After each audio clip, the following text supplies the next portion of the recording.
Good evening from Vietnam. Good afternoon to you, Christopher. Thanks a lot for spending your afternoon joining our Inside Sharing and share your stories to our global audience. And on behalf of the listeners around the world, we want to say thank you for spending your time with us. Welcome and thank you so much for inviting me for your podcast. From my side, it's an honor because we both have the same passion, giving positive impact to leaders and to companies and to the world. And it shows right away that it's not only one country, globally we have that same mission and passion. So I'm really grateful now to see a soulmate in making this world a better place. Wow. Yeah, Christopher, you've been to my country in 2016, right? But you haven't been Yes. to Ho Chi Minh City. Now you have a new friend here. If you decided to travel here for work or for leisure, please let me know. And I would be so happy to take you around and show you how Ho Chi Minh City looks like in here, okay? Yeah, but I love to do so because, as I said, when I did the training, I saw the hotel and some streets around the hotel, and you go one day with a taxi, you see some spots, and as I really see some spots, it means you're almost like a tourist. You go there, make a picture, and drive home. So, and for me, I love to say, walk or go slow to a city and really feel the city and smell the city, just to feel the vibe. Yeah, And I absolutely. say, yeah, and Vietnam by itself is a culture of so much resilience that they have deep appreciation for all the Vietnamese people because they show actually that you can even break a plant, but it can still grow and flourish after that. So in that part, all the compliments for all of your fellow people in Vietnam and of course around the world, but Vietnam especially. Wow, thank you, thank you. And Christopher, in our culture, it's very honored if we can have you to do a little introduction of who you are and the work you are doing. Would you please do that for us, please? Of course. So now, Christoffel Sneijders, as you can hear, that's a Dutch name. Some people say German. So I always say to people, don't pronounce my name because you probably get Snyders. You have something like a throat issue. Um, I'm already almost 30 years a professional coach, business trainer. Started off in the Netherlands, where I lived. Was part of an international training group who was on that moment the best in Europe. And really, we trained the top companies, the top executives, with a passion how to engage people. That was actually the mission from day one. Later on, I started my own company because I wanted to see, hey, what's actually the other side of the table. So I was interim manager a couple of times. It's nice to train people how to be a better leader, but it's also nice to be a leader and come aware, does it actually work? And practice what you preach. And actually it worked, luckily.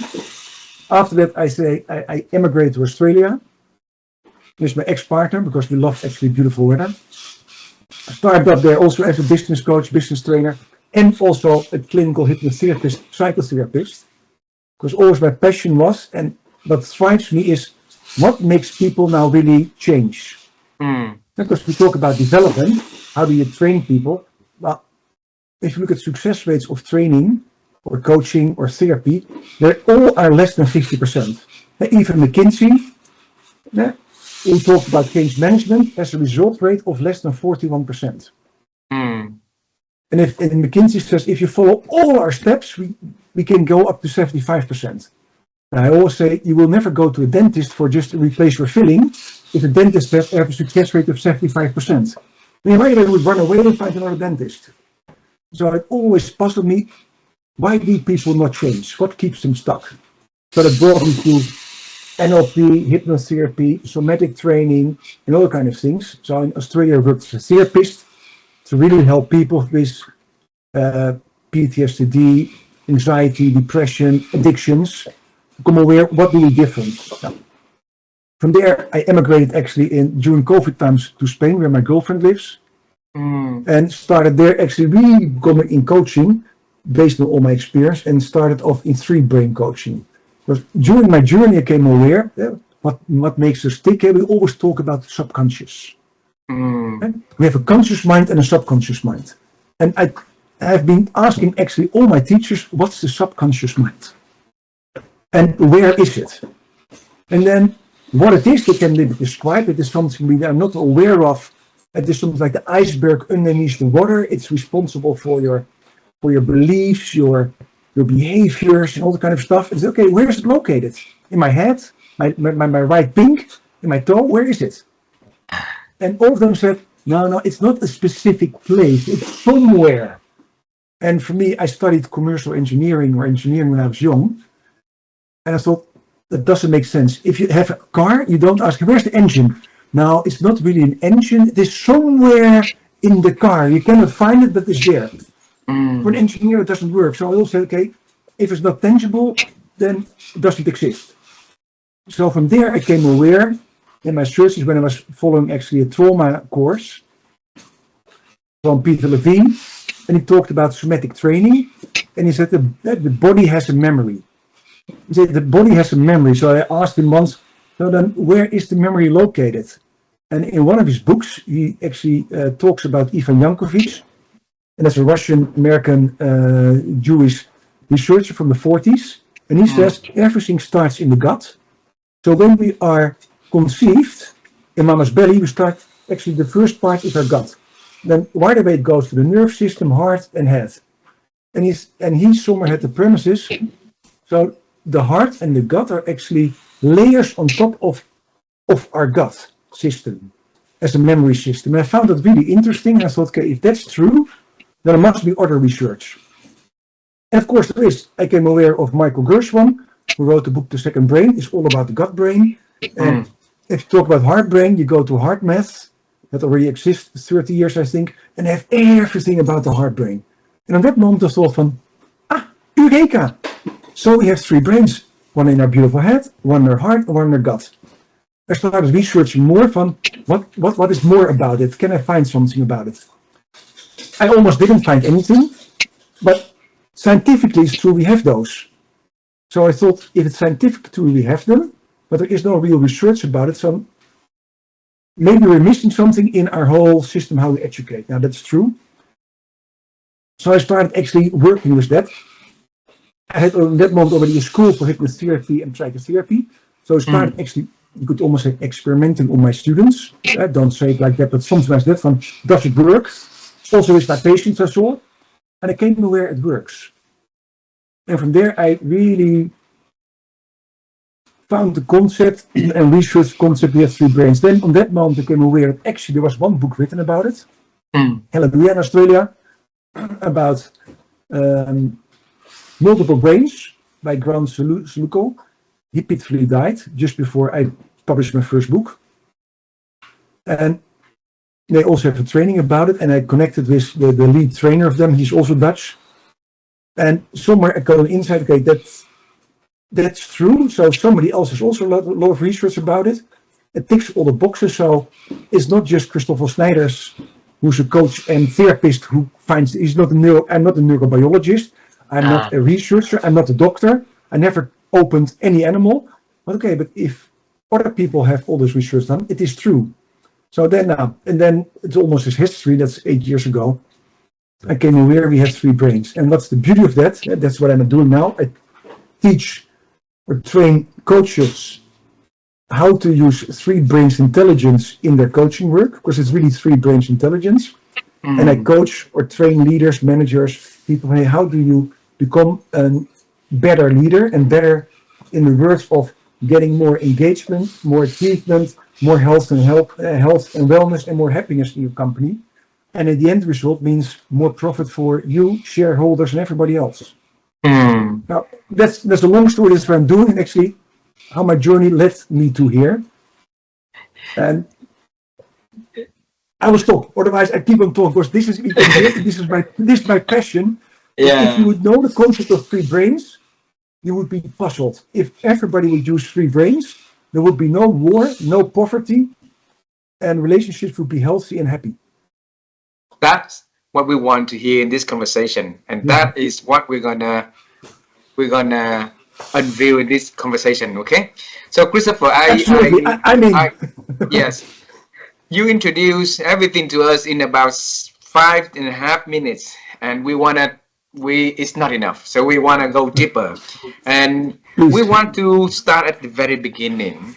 All right, so when you were little, what was your dream about the future self, the future things that Christoffel will do in this world? Now, when I was little, I've been born and raised in Amsterdam. My dad loves sports. He was actually really good sportsman in soccer and in running. So he always had a little hope that I would be the same. Now, me and playing soccer is really a no game. I'm really bad at playing soccer. What's a pity?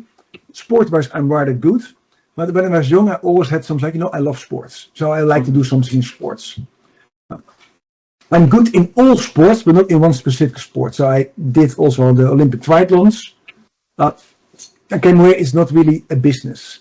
Now, my mom emigrated when she was young with her parents to Indonesia, but then it was still Netherlands.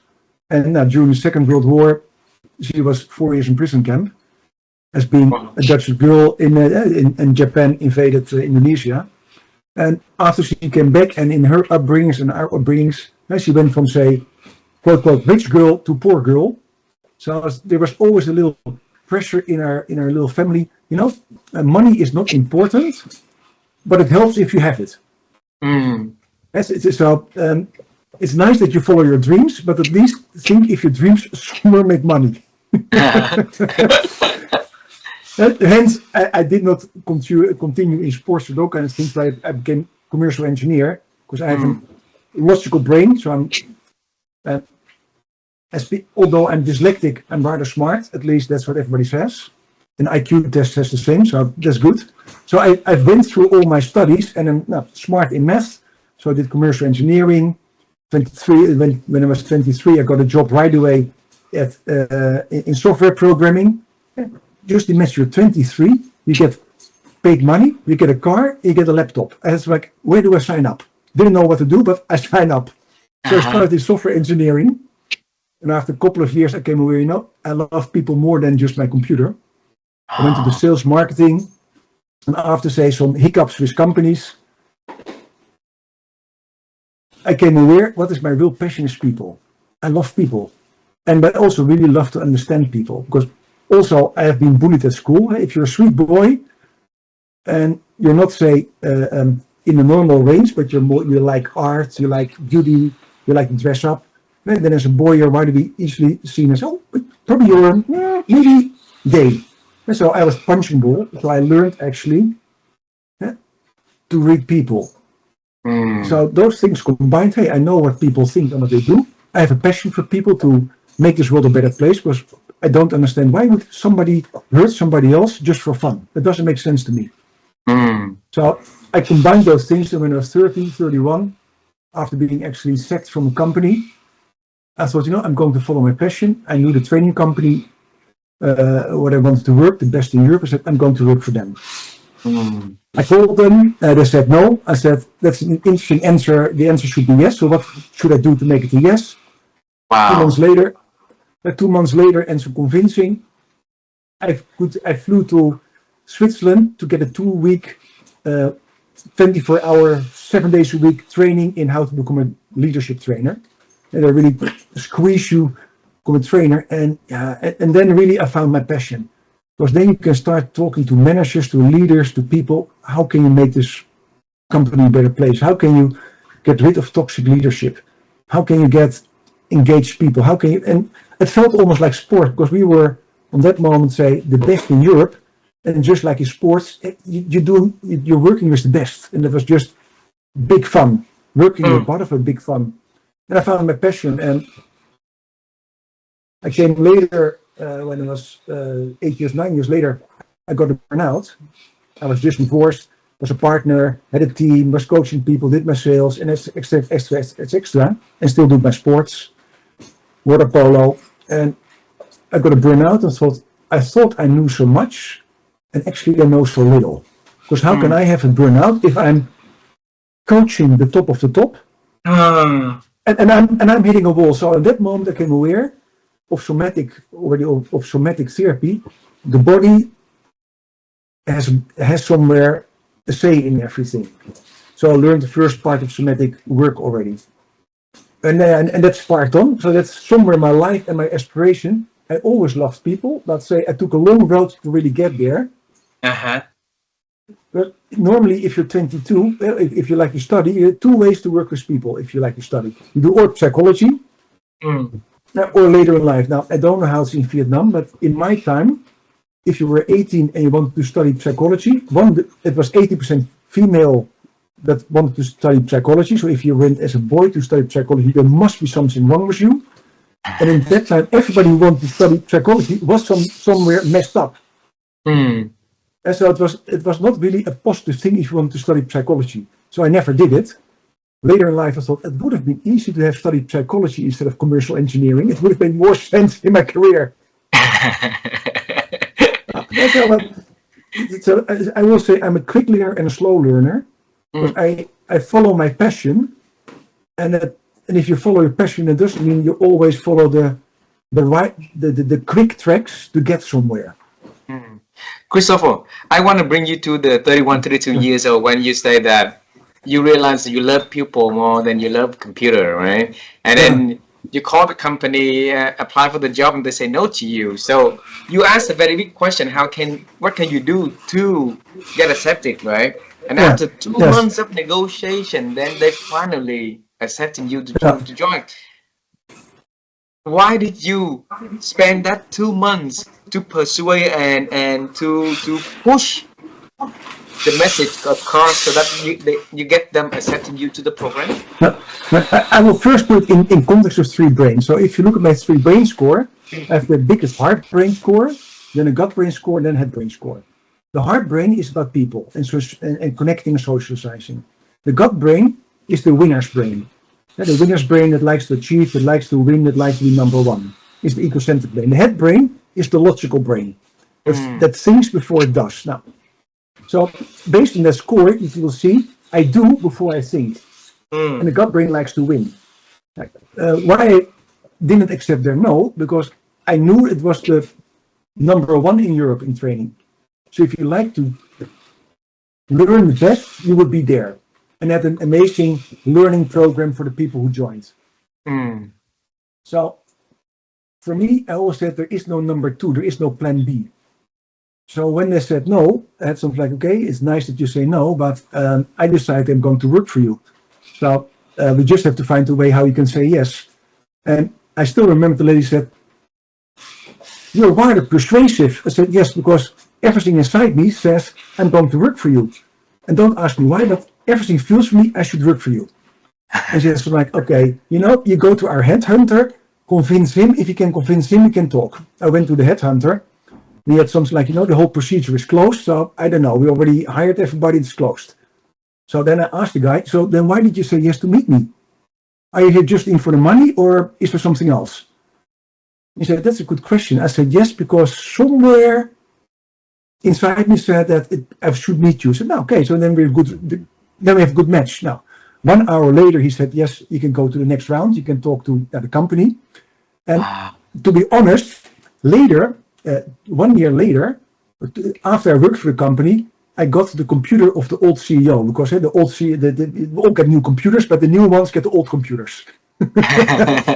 But as having worked in computers, I knew actually to retrieve the data from the computer. So I retrieved the data and the emails. So I found an email that was about me. And the headhunter wrote an email to the CEO. We've got a guy here, Christoffel named. He is so extremely freaking stubborn that he likes to work with you. That even if I say 10 times no, he says yes. He's like the Baron from Munchausen. That's a story from childhood. Baron from Munchausen pulled himself with his hair outside the mud. So he pulled himself up. He said, he's just like that guy. He said, you say no. He bounced back and says, that's okay, let's go on. He said, it's incredible. He said, he will be a pain in the ass, but probably also extremely good.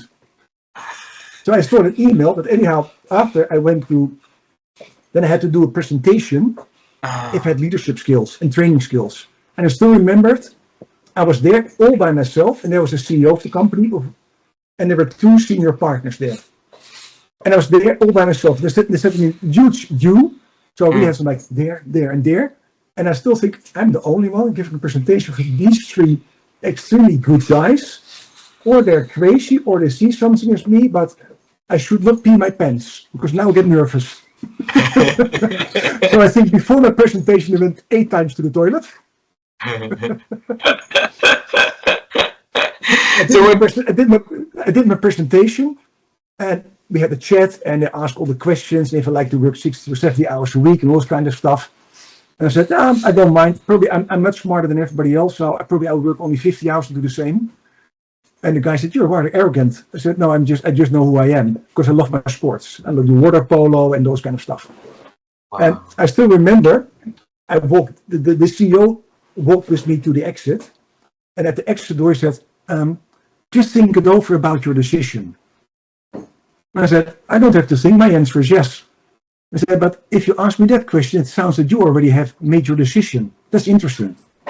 And I walked away because he didn't say anything. But 2 days later, they called me. 2 days later, 2 days, not the day after. 2 days later, yes, you're in. We just have to discuss your salary.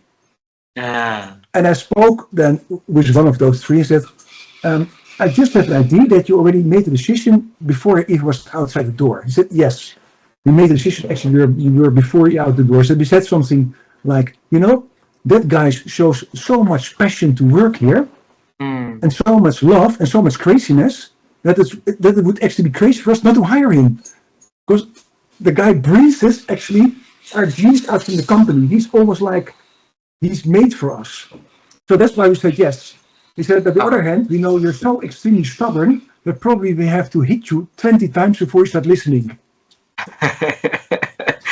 That was actually true. That was also true, to be honest. Right?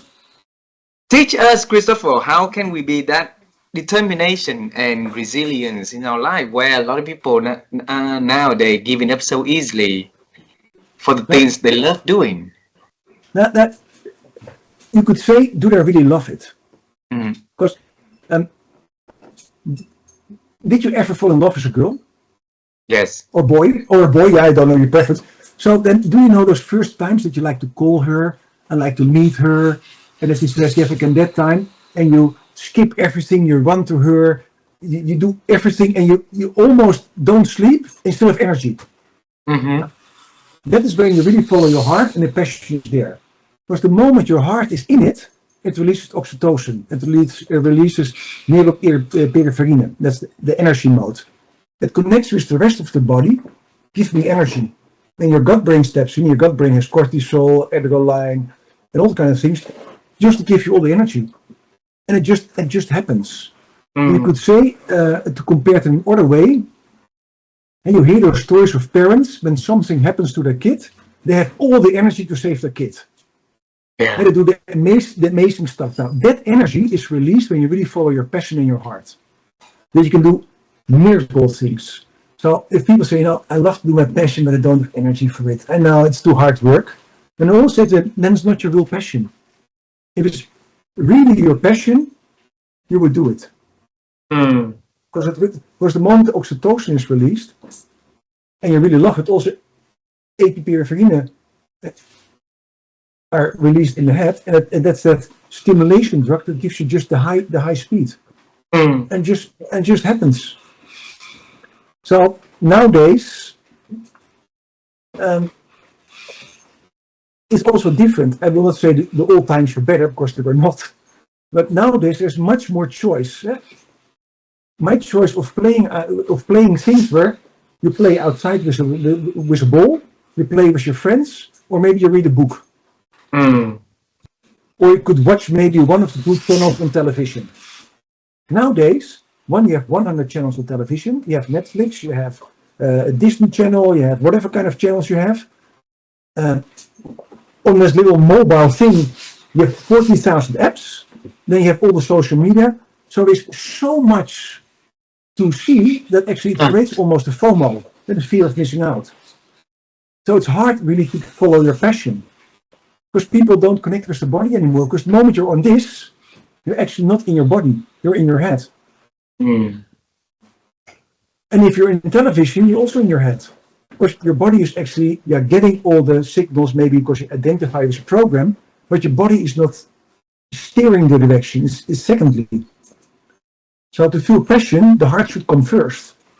When you look at social media, that is addictive. Addictive is actually this one is first, dopamine and other kind of release of neurotransmitters, and the body follows. And that's a huge difference. If the heart is in it, really the heart is in it first, you have all the energy. So what can we do to have the heart to come in first to get that full energy, Christoffel? Now, let's not talk about children in general. It means really to start connecting with your body again. Connect with the body. Really what people say, get out of your head. And really, that means actually go into your body. Yeah, start feeling what's happening. If I do my training or I work with people, and I ask sometimes, I ask them in coaching, so from they told a topic, blah blah blah blah blah blah blah, and I said, okay, really interesting. And I'm just let's just do some game. Just imagine for a moment that all the logic is gone.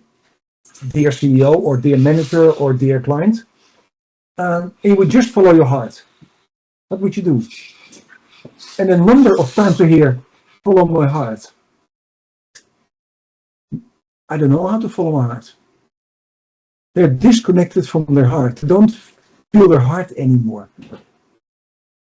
And if you look at our, and there you go in a broader perspective, if you look at our educational systems, at least I know more Australia and Europe and America than, say, Asia. Well, I have some ideas about it. Remember, especially because I teach on the MBA, we educate people to get a lot of knowledge inside their head, and we have to be competitive, and we have to be the best. You see it in Harvard, you see it in the business school, IE. You get an A, B, C, D, or E, and you like to have an A or a B. But only 30% can get an A and B, 70% gets the rest. There's a lot of competition. And they stuff students with more than they actually can do in a week or in a day. So it becomes what is neat to do, what's nice to do. So it's always competition. So you train in the gut brain and the head brain. And the heart brain, socialization is not trained anymore. Oh. And if you, I don't know, I know it's in Europe, I don't know how it's in Asia, but say activities that use the body, like gymnastics, dance, art, are skipped out of the curriculum of a lot of schools in Europe because it costs money. Yeah, we focus on language and on math and I don't know, whatever it is. So we actually from young age, we teach kids already to get out of the body. We don't train the body anymore. And then if you then make the last connection, say, with obesitas, if you look at pictures from the 50s or the 60s, there are no fat people, almost no fat people. Obesitas was not existing in the 50s or 60s or 70s. Obesitas is coming in when all the fast food chains came in, and now obesitas is in mainly Europe and Australia, in the United States, a massive issue. 50% of the population is somewhere overweight or obesitas. That means the body is actually disconnecting, because the body does not like to be unhealthy. The body likes to be healthy. So only when you are somewhere in a disbalance, your body allows yourself to get so much. Because just imagine why obesitas is actually a disbalance. Now we're still animals. We can call ourselves humans, but we're still animals. 5,000 years ago, when we're still hunter and gatherers, and you had to run behind a deer. Do you think if you were weighing 120 kilos, you had any chance of catching a deer? No, you would actually then or lose your 70 kilos and become 50, 60 kilos again and start running again, or you would die because you're unfit to survive. Now, our body is made to survive. So the moment we actually create a body that is unfit to survive, that means we're out of balance. So we don't listen to our body so much anymore. And if you train our gut system and our micro and actually our gut bacteria all on sugars and fat, what is in whatever kind of food you find in the stores nowadays, you train actually the combination of what is the gut bacteria, and the gut bacteria can have connection with the brain upstairs, and actually they start changing the whole system. So we train ourselves to be unhealthy. So that's the whole bigger picture. And so it's a huge answer that connects right away some social economic problems there. So we get more and more disconnected.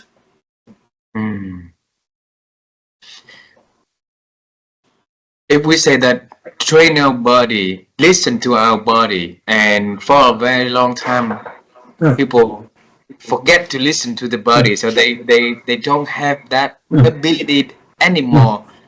what is the baby steps we could do to start listening to our body, then responding to it?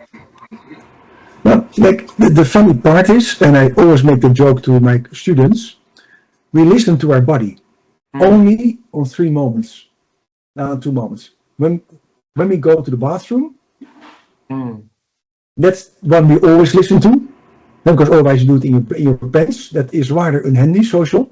And the other 2, and we listen less to that, when we are hungry or thirsty, or that we like go to bed. Those 3 signals we still get. The first one we almost always listen to, go to the bathroom. And the other one, hungry, thirsty, is a little bit off whack, because we are hungry and then we start eating a chocolate bar instead of an apple. The third was sleeping, based on all the TV, social media, and other kind of stuff, that people push their sleep away. But those 3 signals we always get from our body. Now, the part is actually really start listening to them. And the moment you really start listening to them, and you focus on them, and come aware, you take a sip of water or tea, whatever you have in your can in this moment. And actually what they say in mindfulness, come aware that you drink. Come aware how something smells. I have a manzanilla tea, so that's anise. Manzanilla is chamomile, and I love to smell it. And that is actually, you train your senses to come aware of it again. This is actually coming aware of what's happening. Well, how many people do you see when you go out in a restaurant who eat and don't know what they eat? They just shove it inside their mouth. A lot. Now, let's say go to Europe, not in Spain, not so much, because we still have a eat culture here. But go to America, people stuff something in there without that they know it. And so they disconnect actually from the gut brain, because the gut brain starts here. So they come aware. So it's just actually really coming aware of your senses again. And if you have that sense of, hey, I feel something, what is it saying? Next week I do a webinar for ANECO, that is an academy, sort of an alumni center and educational center for academics in Norway. And one of the exercises I'm going to do, I do it always in my training, and let them say, actually put their fingers on their head and say, what's my name is. And let them put the fingers on their heart, my name is, and then put the fingers on their gut, my name is. And I ask them to start becoming aware, what does their head say, their heart say, and their gut say? When it's their own name. Now, most times it's not so much, because it's your own name. Then I ask, okay, do you have a nickname when you were really young, how your parents or your close friends or your siblings called you? Most people have that, and I say, okay, then say my name is, and use your nickname when you were 5 years old. And then the response is different. This one says, oh wow, I think about my dad or my mom or my sister. The heart most times says, oh wow, I feel a bit of warmth, because it reminds me of the childhood. And the gut brain, whatever it says, happy or not happy, depends on the nickname. And I have to I got totally different reactions. What's happening? And from there, I say, okay, let's just do a little test with an objective, whatever the objective is. Will you support me to go to the gym? Let's say that. And you ask your heart, will you support me to go to the gym? Will you support me to go to the gym? Should be a closed question where your heart or gut can say yes or no to. And you will be astonished, those people are astonished about the answers. And they say, my head says, of course, makes sense. Logical to do so. My heart says, it feels heavy there, Chris. And my gut says, oh, you will never do it, you're too lazy. And people are astonished that they get those responses. And they look at me from, Chris, what's happening? I said, now actually, your 3 brains now gave an answer based on their memory system, based on how they know you, and what they think is wise or not wise. It doesn't mean it is wise, but what they think is wise. And people are totally almost in shock that their own body gives answers. And they start listening to that, and it makes so much sense. Christoffel, how did you feel when you realized? How did you feel when you realized you realized that eureka moment of the 3 brains intelligence? Now, I had I had two ideas about it. Really, I still remember that inner dialogue I had. One was totally an eureka feeling. I found, say, the answer on the subconscious, on the unconscious. It's the head, heart, and gut. They have a memory. They have different kind of responsibilities based on evolution, how they make decisions. Hence, it makes sense to have that inner dialogue. So it was totally in euphorie from, I have it. And the second thing that right away came over me from, I'm kidding me, because there is no real research about it. There is no answer about it. Yes, there's a book about the heart brain. Yes, there's scientific proof about the gut brain. Nobody ever wrote a book about that there are three connected. So probably I'm just barking up the wrong tree. Probably I'm totally wrong. I could not believe that, say, nobody had written something about it. The first year I still was thinking from, maybe I'm just lying to myself. Just I make up a story because it sounds good. Maybe I'm just a fraud. And until I really came aware, say, of that other book that was written by Grant Luca, Multiple Brains, then I thought, there are more who write about it. And he was a research professor. He had a massive amount of research behind it. I thought, okay, so it makes sense. Because I also did my research. Okay, my research, his research, hey, it fits. And then I had something like, this is amazing. And when I came aware, say, in my research based on evolution, what I did is say from what kind of neurotransmitters or hormones are released by the three brains. The head has almost everything. The heart has actually not so much. It has oxytocin and it has epinephrine and dopamine, so reward, energy, and love. The gut brain has almost everything, the same as the head, only it does not have oxytocin. And it makes sense. If you now look, what do the neurotransmitters do? The gut, because where's your immune system located? In your gut brain, in your gut. And your intestines is almost everything for the immune system. Except it does not need to be social. To survive, you don't need to be social. If you look at evolution. And so therefore, it doesn't have oxytocin. The heart brain has oxytocin because we as humans, if we are born, we're totally helpless. If the first 9 years we don't get support from caregivers of others, we die. So we need to bond. So hence the heart is there. Now, then the head is there to as almost like a control center to get everything in place somewhere. And actually, to do something amazing is to put a memory and time in there. Because there are more animals in this world, but a few have the capacity as us to have a cause and effect analysis. But the heart and gut don't have cause and effect analysis in time. But we know, hey, what happened yesterday could affect tomorrow. And that's where the head steps in. But to remember what happens yesterday, we need a massive brain and massive memory. Beautiful. And when I came aware of it, I thought from, this gives so much answers. And if you then listen to music, and I love music, and you go to say one of the famous movies of Grease. Everybody knows Grease. Olivia Newton-John, John Travolta. And you hear then Olivia Newton-John singing, my heart says yes, but my head says no. And you hear all those other things about heartbroken, and all those kinds of things. It makes sense what we say. Then all those sentences we have and sayings we have in language make sense. Hey, I cannot digest this. Okay, but it's not good for you. So you hear in language a lot of sentences where they right away go to the head, the heart, or the gut. So we have already a long time that wisdom, only we never put, say, the scientific marks in it. So it gave me the euphoria because now it's there. So why do I say yes also to you? But one, I love Vietnam. It's a huge admiration for you people. But secondly, I would love that everybody starts learning this. Got one little example.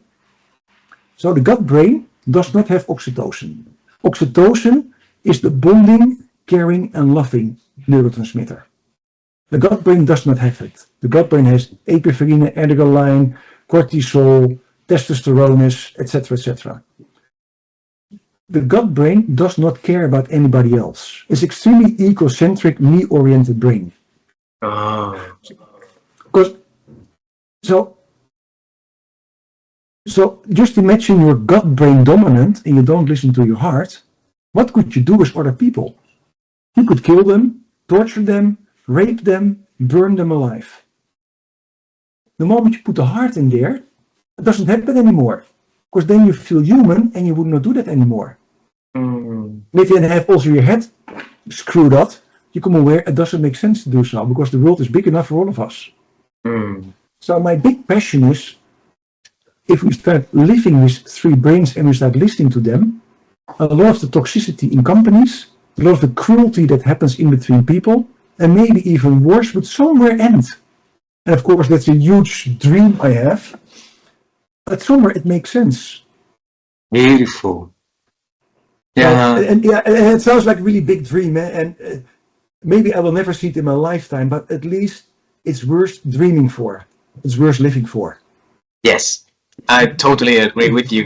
And thanks for making that impact through the works you are doing. You have the leaders to have the people to build up the intelligence for that three brain so that, they themselves can get better first. Then when they get better, they can help the people, in their lives to get better. Okay?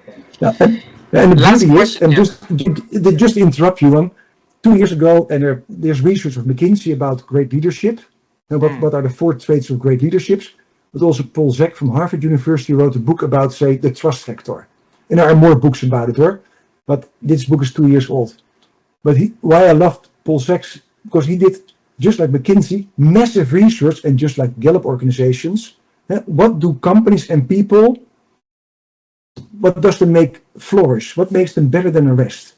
And you see in all 3 researches that if companies work, say, as a team, where engagement is really high, they value people as people, they have less sickness, more happiness, and actually more revenue and more profit. So they have better health and wellness and much more money. So from a logical standpoint of, say, all those shareholders who just like to maximize the profit, even working with 3 brains would make totally sense because you maximize profit without burning the ship.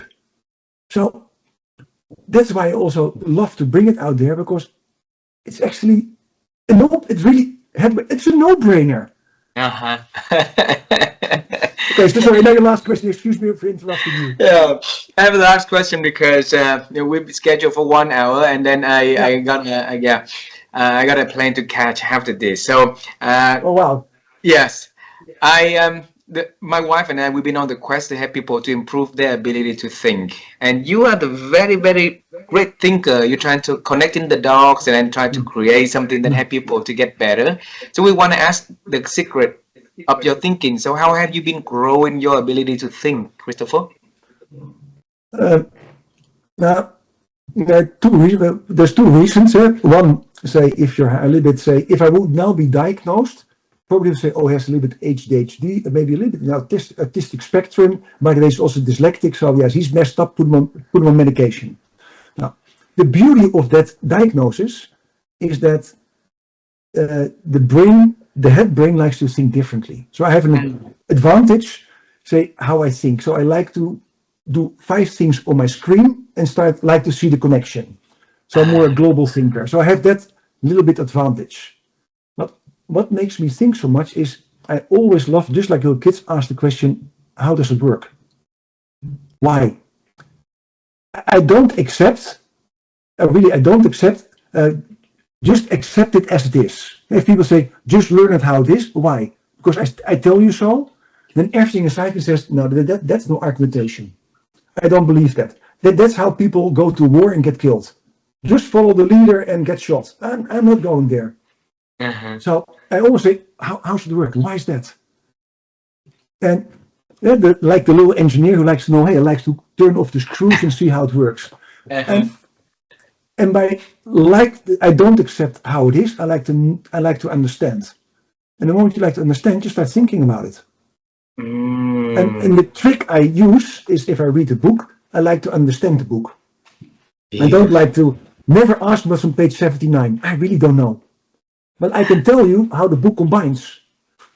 So I like to remember as understanding. If you think about the ways how we actually learn, according to neuroscience, you have 3 declarative memories: a working memory, and a semantic memory that is just catches the words and a memory that really connects the storyline. And if you like to remember that, you have to create a storyline. It is just 1 minute. Just listen to me and tell me the story. 2 legs is sitting on 3 legs and is eating 1 leg. 4 legs steps in and grabs 1 leg and runs away. 2 legs stands up, grabs 3 legs, runs behind 4 legs. Catches 4 legs, hits 4 legs with 3 legs. 4 legs drops 1 leg and runs away. 2 legs picks up 1 leg and walks back. Now, please repeat the story. And you think, Chris, you're crazy. Now, this is say if you learn the facts.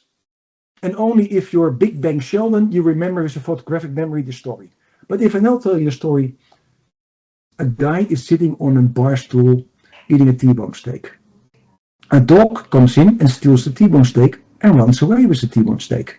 The guy stands up, takes the little stool and runs behind the dog. Catches the dog and hits the dog with the stool. The dogs drop the T-bone steaks and runs away. The guy picks up the T-bone steak and walks back. Then probably he can tell the story almost in perfect back. Now, that's the difference how we remember. So I like to remember the story, not the facts. I see. So the moment you say, I like to understand the storyline, then you get curious and you start learning. So, thanks, Christopher, for all of the beautiful conversation tonight. I really hope that the next time that you ever travel to this country, you let me know. I would love to meet you. If I wouldn't do that, I would feel extremely bad because I know I have a friend in Vietnam and it will feel extremely bad if I would not visit a friend. So thank you so much for your time. Thank you very much for your time. Say hello to your family, please. Okay. You too. Bye-bye.